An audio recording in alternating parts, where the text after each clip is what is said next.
They say revenge is a dish best served cold, but in my case, it was served hot, caffeinated, and made entirely out of my neighbor's dogs. Well, you know. While he was sitting on my porch, telling me how rich and earthy the flavor was, I was struggling not to throw up. He had no idea he was drinking the very thing he'd been leaving on my lawn for 3 years. Meet my neighbor, Karen. Yes, that's actually her name. For 36 months, her Great Dane, Brutus, treated my front porch like its personal bathroom. I tried talking. I tried fences. I even tried those ultrasonic repellent things. Nothing worked. Karen would just laugh and say, "It's natural fertilizer, honey, get over it." Well, Karen, I finally decided to use that fertilizer for a special project. In this video, I'm going to tell you exactly how I turned 3 years of frustration into a gourmet cup of coffee, the science I used to make it drinkable, and the look on her face when I finally told her the truth.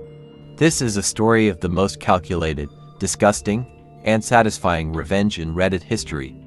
Stick around, because you won't believe how far I actually went.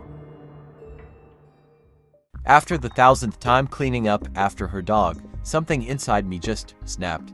That evening, instead of throwing the material away, I put on some heavy-duty gloves, grabbed a plastic container, and started collecting.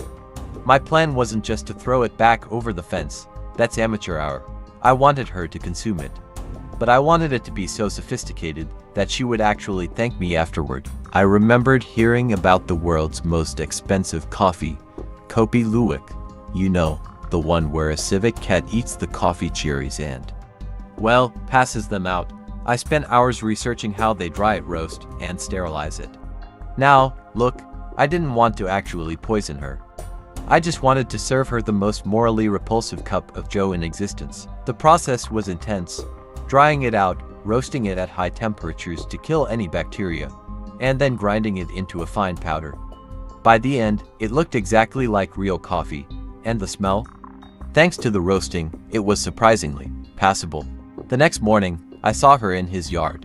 I put on the fakest smile in human history and called out, "Hey, I'm sorry about the shouting yesterday. I actually just got some high-end imported coffee. Why don't you come over to the porch so we can bury the hatchet?"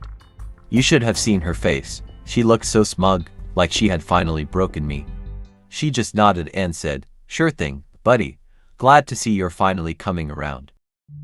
Karen walked onto my porch like she owned the place. She sat down, picked up the cup, and took a deep breath. My heart was pounding. I thought, this is it. She's going to smell it and call the police, but no. She took a long, slow sip, and her eyes lit up. "Oh my God," she said. "This is incredible. It's so earthy." As she was finishing the last drop, she looked at me and said, "See? If you were this nice all the time, maybe I'd try harder with Brutus." That was the moment. I couldn't hold it in anymore.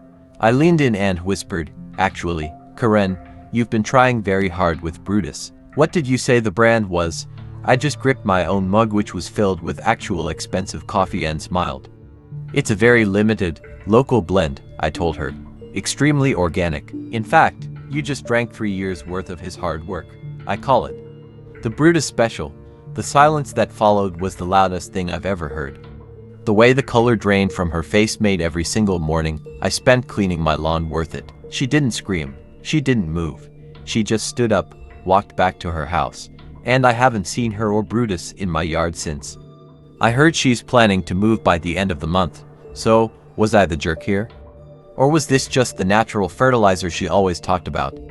Let me know in the comments if I went too far or if you want the recipe. Thanks for watching, and remember, moral of the story, be careful whose coffee you accept, especially if you've been treating their lawn like a dumpster. And to Karen, I hope the aftertaste was worth it. Thanks for watching, and I'll see you in the next one.